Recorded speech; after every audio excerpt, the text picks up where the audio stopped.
तर मित्रांनो, आज मी तुम्हाला दाखवू इच्छितो की आज भीमा नदीला जे पाणी आले हे बघा. हे आमच्या शेजाऱ्याची जमीन आहे. इथं ऊस लावला होता, ह्याच्यात किती पाणी घुसले बघा. ही आमच्या चुलत्याची मका आहे, ती पलीकडली ती पण बुडली. ही आमच्या सख्या चुलत्याची त्या बोरीकडची बोर दिसती का, तिथं माझं शेत आहे. हा ऊस माझा आहे. हा बघा, सगळं पाणी आले. ही आमच्या शेजाऱ्याची जमीन बघा, याच्यात सुद्धा पाणी आहे. पार पुढं गेले, याचं जरा खड्ड्यात आहे जमीन. सकाळ सकाळ पाहायला आलोय मी नेमकं काय परिस्थिती, परिस्थिती निर्माण झाली इकडं. ह्या डिप्या कशा बुडून गेल्यात लाईटच्या. माझा ऊस तर भीती वाटते इथं. माझा ऊस तर सगळा पडलाय कालच. काय त्याला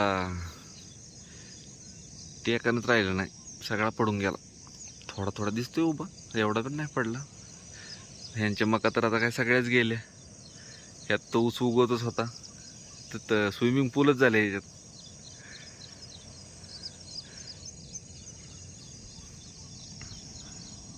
कशी बघा शेतकऱ्याची परिस्थिती होती पूर आल्यावर.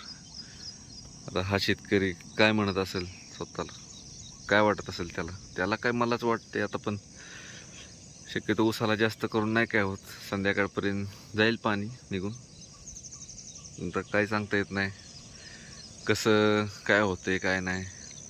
बघू, पुढचे अपडेट तुम्हाला कळवल मी संध्याकाळी.